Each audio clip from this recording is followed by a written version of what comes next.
welcome to another episode of Inside the 12. I'm Pete Souza. He is Big 12 great King McClure. Huge show today. We're talking Big 12 softball with Jenna Becerra of D1 softball, women's hoops with Rachel Galligan, and Kansas State head basketball coach Jerome Tang and his team, winners of 4 straight. They join us ahead of their rematch for the Sunflower Showdown that is this Saturday in Manhattan, Kansas. But first, we're going to talk about this week of Big 12 hoops action. Looking now at scores from around the midweek games. How about Texas Tech, King McClure? I know you had an opportunity to watch them both nights, Saturday and in their victory against Baylor.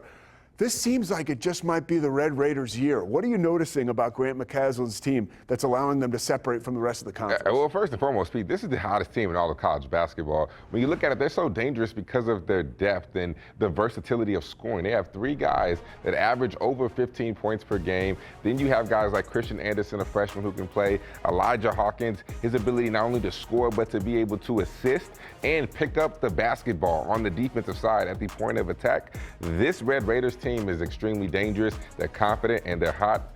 They're making shots. They shoot the 3 well and they defend the 3. They don't allow you to shoot it well. That win over Houston was one of the most impressive wins I've seen all season. This Red Raiders team is legit. Grant McCasland coached you at Baylor. You know this young guy, right? I say young guy because in the coaching circles, he is young. What about him is different this year? You get a chance to talk to him before both of those games. What's he saying right now about his team? Well, it's his mentality, and he loves where they are. But I think the most impressive thing that people tend to overlook is the addition of Coach Linder from Wyoming. I mean, having that voice, having that type of guy who was a head coach last year at the Division I level, had a lot of success at Wyoming, to be able to have him run the offense or run the defense or just be able to give you a second voice, a second head coach voice, I think that has meant so much to Grant McCasland, and we really saw it in the Houston game. When Grant McCasland left, one thing he told me after the game, he was like, man, I had no doubt we would win in that game because Coach Linder is a great coach, and he's been in that role plenty of times, so I had no doubt that we would be okay. I love how King talks about his buddy when he left. He got thrown out of the game after JT Thompson got thrown out. A lot of controversy about that, but no controversy about how well Texas Tech is playing. How about Arizona? They're also playing lights out. Winners of 12 of their last 13 games. The only team they have lost to during that stretch, Texas Tech. How have you seen Arizona turn their season around after a shaky start? I know Caleb Love and his play kind of shifting gears has caught your attention. That's the answer, Pete. We talked about it earlier on in this show. We had questions for Arizona as they going through conference play of how do they get going? How do they turn this around from what we saw at the beginning of the year? And my response to that was Caleb Love has to be consistent. And I think that's the biggest thing. When you look at what he did in North Carolina, you look at his production last year, you look at even at the beginning of this year, the inconsistency was there. That's the one common theme in his game. Inconsistent, right? From scoring from deep, shooting it well. But I think now he's starting to understand his role. He's understanding what Tommy Lloyd wants from him. He understands that, hey, if I'm not scoring a basketball, we're not going to win. We don't have a good chance of winning. So you saw what he did against Iowa State. I mean, you've seen him have big night after big night. He's averaging 21 points in the last 5 games. And I think that his level of production on the offensive side is what changes their whole season and the way they defend. That's a top 25 defense right there. They have length in their backcourt. They defend. Caleb Love is scoring it well, and that's what's changing their season. Can you describe for folks at home just how hard that is to shift gears as far as how you've been playing, your approach to the game in the middle of a season, a Big 12 conference slate? It's kind of similar to when you talk to Jerome Tang and he talks about Coleman Hawkins, how he has to score. It's the similar thing. Like to shift your mindset to go into, sometimes you want to be unselfish, right? You want to defer to some of your teammates. But knowing that you're being selfish by not scoring the ball because that's what your team needs the most, once that realization sets in, it's a completely different outlook because you're really hurting your team by not scoring. You and I have both been to Ames, Iowa, and that is where College Game Day is headed this weekend. Going to be an absolutely bananas situation there. Look at this. A lot of questions, though, right now for Iowa State. They've lost 3 straight after starting 15-2. What have you seen that has fallen off a little bit for them? Well, one thing we know about Iowa State that's never going to waver and never going to change is defense. Defensively, they are going to be special. Now, here's my biggest concern is how do they shoot it from deep? They have not shot it well. If you look at that Kansas game, that was horrible. That was atrocious from deep. And if Curtis Jones is not making shots from beyond the arc, they really don't have another shooter who can come in the game and knock them down, and that you really think of like, hey, this guy might knock this down. They're giving shots to Taman Lipsey. They're giving shots to Gilbert. And if those two guys are settling for threes and not doing what they do best, attacking the rim, you're living with that. I think Iowa State is really missing Momcilovic right now. And Fran talked about he might be coming back soon, so we will see if he's coming back this week or maybe next week. But they need to be able to knock down shots from deep because teams are clogging the lane, making it hard for them to get downhill and giving them wide open threes. Yeah, Fran Fraschilla, he's kind of dialed in. And when he's got an opinion, he lets people know about it. He definitely does. We love it, though. We love you, Fran. We love it. The Cyclones are looking to get back in the win column this Saturday when they host TCU. 500 wins for Jamie Dixon now. You know Hilton's going to be rocking. We will see if that ESPN College game day atmosphere gives the Cyclones the boost that they need. Coming up next, Big 12 women's hoops analyst Rachel Galligan will get us up to speed on what is an exciting week of women's action. More when Inside the 12 returns.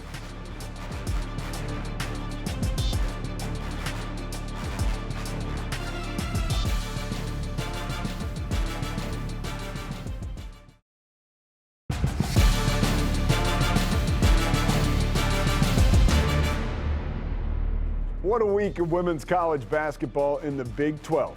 Looking at scores from Wednesday, Kansas State gets the upset win over TCU in a battle of top-ranked teams.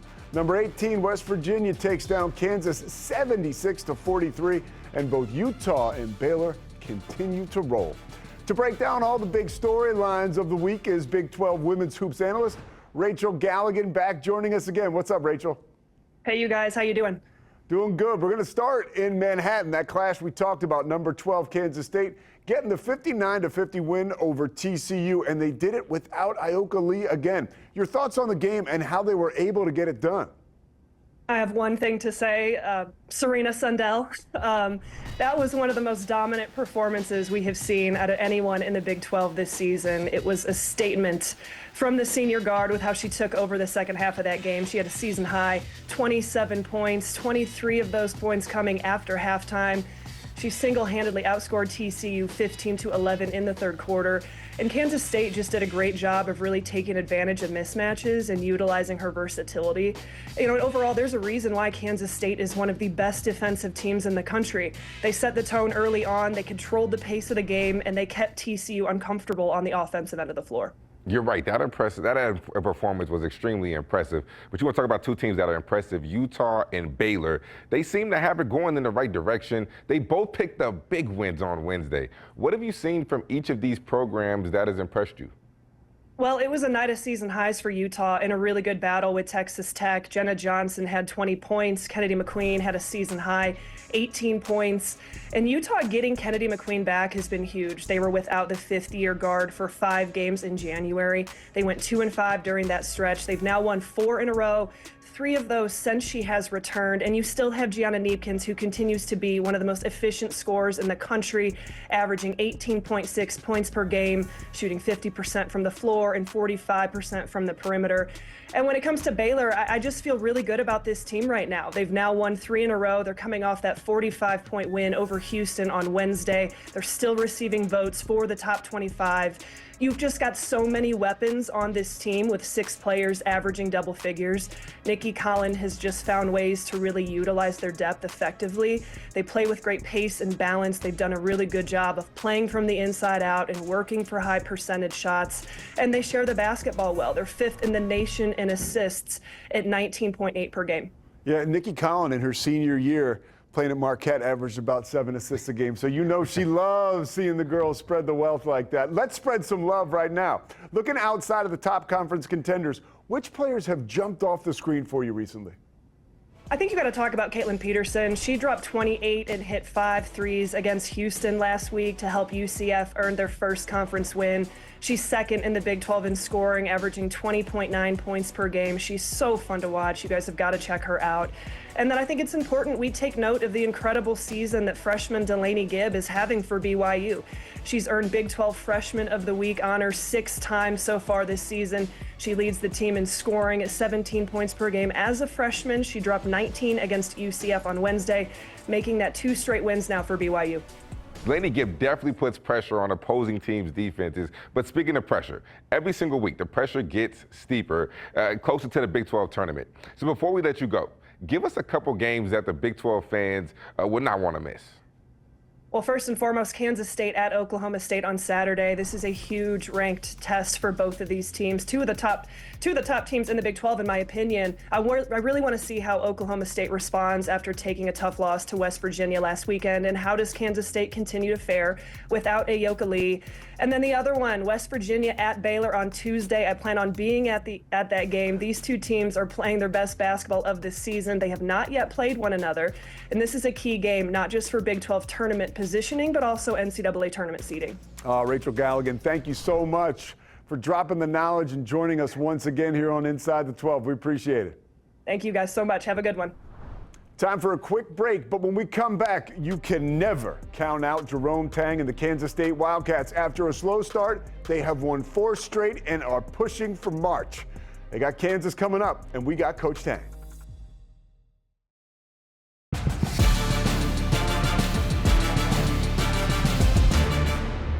Welcome back to Inside the 12. I'm Pete Souza, alongside the Hooper, King McClure. King, why don't you introduce our next guest to everybody at home, since you got a nice relationship with this dude? Yeah, one of my favorite people in the world, the Kansas State Wildcats, the coach of them, winners of 4 straight, joining us now ahead of this weekend's rematch of the Sunflower Showdown. My guy, Jerome Tang. How we doing, Coach? Man, I'm doing wonderful, King. If I was any better, I'd be you. Coach, you started off the conference or the season kind of a little bit slow, but in recent weeks, this looks like a brand new team. What has sparked the turnaround? Oh, man. Well, King, your explanation of a little slow, I don't know. I think we looked dead at the start of this thing. But no, even when, like, in the games we lost early, I felt like we were getting better and we were close.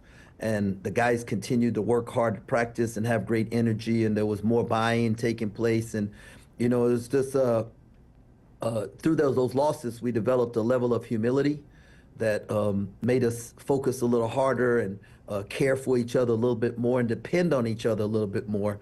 And then that allowed us to continue to improve and turn this thing. Coach, player leadership is one of the many things that I remember you talking about that you continuously preached when I was at Baylor playing for you. But you say the best teams are player-led teams. Which player for your team this year has stepped up in the recent weeks, both on and off the court, to help right this ship? I think it's been a collective group of guys who have come together and said, hey, man, we need each other. When you look at them on the floor, I would say, number one, Doug McDaniel's play at point guard, taking command and being more vocal, and the steps he's taken defensively has really helped us. And, then Coleman Hawkins has become more assertive offensively. He was always a guy who could do a lot of things, but for our team, we need him to score. And now he's embracing it more. And then, Max Jones has been he's just a dog, King. He's our kind of guy, King. You want him out there on 4-on-4, keep him out the paint, right? That's the dude you want out there. And Brendan Housen, he's been, because those other guys are doing theirs, Brendan Housen, it allows him to do what he does, which is, hit big shots, and you can't leave him open, which then opens up more driving lanes and scoring lanes for everybody else. So it's a collective thing, man. And I'm just telling you, our practices have been so energetic and so competitive. You wouldn't know it's the dog days of February, because I don't feel like that as a coach, and I don't think our players feel like that. Yeah, Coach, you cannot go wrong with the armadillo assassin. We all know that, right? Yeah, you started a new thing here in Manhattan, Kansas, man. Hey, nothing like being a part of a winning streak. Let's see if that winning streak can continue this Saturday at 2 p.m. on ESPN. Kansas State and Kansas. I mean, that's going to be exciting. Round 2 of the Sunflower Showdown. Has to be a good feeling to be back in front of your home crowd playing against this in-state rival. The home team has won each of the last 6 games in this series, so that's a huge advantage. Well, yeah, I mean, rivalries are rivalries. You toss the records out and, everybody gets up for it. It's not going to be hard, to get your guys to focus in on the scouting report and what's going on. Our fans, this game is extremely important to them. As coaches, we're going to say the right things. It's one game. That's all this is one game. But for us, it's a home game, right? And you got to control your home court, and our fans give us a huge home court advantage. And so we're excited to be back in front of them, and excited to be on a win streak because there's a buzz around here right now. But they're on a streak too. They got them a big win against Iowa State at the house, and did what they're supposed to. So, really good team. Bill Self, unbelievable coach, man. Probably the best coach in college basketball right now. And I know there's a guy in the Big East that might want to argue it, but we're fired up about this opportunity because it's the next opportunity. Coach, you're absolutely right. And last time you two guys matched up, Dickinson had a great game. KJ Adams is now coming back. He didn't play last game. What adjustments need to happen in order for you to secure the win on Saturday? Yeah, they dominated us in the paint, King. 2 things, right? First, they started off 14-0, right? And after that point, we outscored them 74-70. The rest of the way, but that 14-0 start, so we can't allow them to get off to a fast start. That's number one. Number 2 is the paint points. They dominated us in the paint. It was 46-34, so they had a 12-point advantage. And to start the second half, Hunter Dickinson scored the first 8 points of the second half, and they were all in the paint. And so we've got to do a better job of shoring up the paint, keeping them out of the paint, and we have to do a better job of attacking the paint. All right, Coach Jerome Tang, always a pleasure to chat with us, especially when we get to hook you up with your man, King McClure. We appreciate the time, Coach. Well, thank you all very much. I've been saying no to a bunch of interviews, and but then they told me it was King McClure, and I said, well, I can't tell King no. And so absolutely love him and his family, and so thankful to be on here with you. All right, Coach. Take care. Coach. Hey, thanks a lot. Go Cats. That was Jerome Tang right there. I bet he said no to you a couple times when you were in college. Oh, you have no idea. I have stories for days on some of the things he used to tell me. But I love him to death, though. One of the best in the business and an even better man off the court. Yeah, amazing relationship you two have. He's an amazing coach. When Inside the 12 returns, softball season officially underway this week, and the Big 12 looking to make some noise. Jenna Becerra of D1 Softball gets us ready.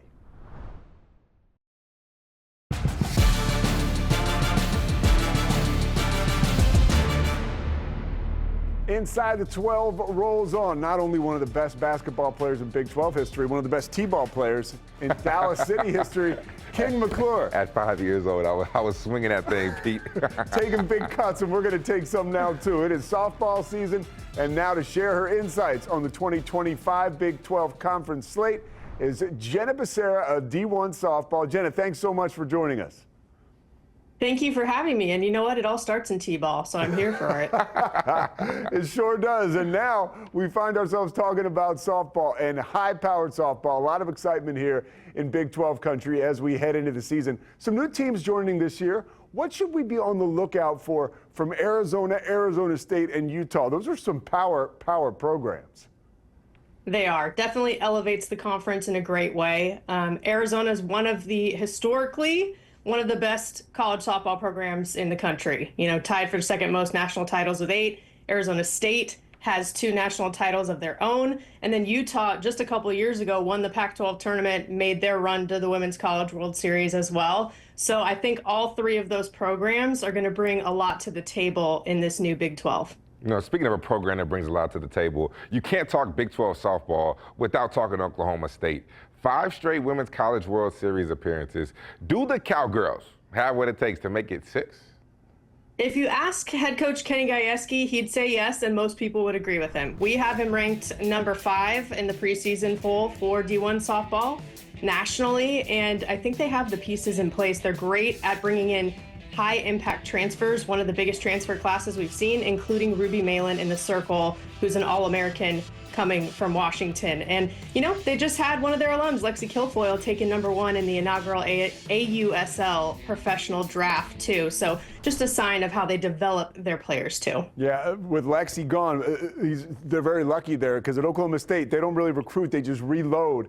So a lot of real good players coming back again this year. When you look across the Big 12, take us through those next teams right now on the heels of the Cowgirls. Well, you can't talk about the Big 12 without talking about Texas Tech. They're number 13 in our preseason poll, and a big part of that, of course, is the reigning National Player of the Year, Nigeri Kennedy, in the circle. She is the biggest transfer that we saw in the offseason and the biggest NIL deal that softball has ever seen. $1 million arm making her way over to Lubbock, but also Jerry Glasgow taking the reins, going from Louisiana on over to Texas Tech and bringing some big talent with him for a team that actually hosted the Raging Cajuns, did a regional last year, and now they're putting it all together in Lubbock. So they have the pieces. It is just about how does that puzzle fit, and I'm excited to see. Baylor's Shaylin Govan is one of the best all-around players in the entire country. Hits for power, hits for average. What about her is so special coming into this year for Baylor?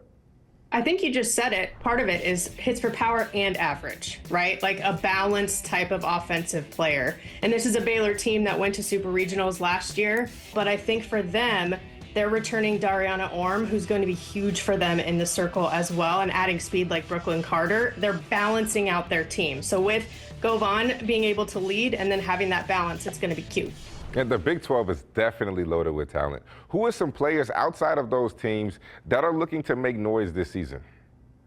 I would say if you take a look at, UCF has Sierra Humphreys, who is really exciting to watch. She was a unanimous all Big 12 freshman pick last year, and she actually comes from a softball family, too. Her mom, Krista, played at Arizona, so a little Big 12 rivalry there, and also coached her and her sister, KK, who played at Oregon as well. So just a good foundation that we should keep an eye on her at UCF. And then I would also add Utah's Kayla Nelson. She was a part of that 2023 team that went to the World Series and won the Pac-12 tournament and made that big splash. And she was, of course, all Pac-12 second team last year and made the all-tournament team. Just a high-impact type player that I think is excited for this opportunity in a new conference. All right, Jenna Becerra, thank you so much for joining us. Where can people follow you, and what are you working on now? You can follow D1 Softball on all the social platforms, and you can follow me at Jenna Becerra 01 on X/Twitter, and then also at Jenna Becerra on Instagram. Lots going on all throughout the season. Podcasts, social media, the works. Going to a ton of events as well. So keep watching us. Well, and we'll have you back here, all right? And we're looking forward to hearing more about what's going on this Big 12 softball season. Thanks so much for the time. Awesome. Thank you. That's all the time we have this week. Thank you for joining us on another episode of Inside the 12 for the T-baller and the hooper, King McClure. I'm Pete Souza. Enjoy your weekend of Big 12 basketball and softball. We'll see you back here next week.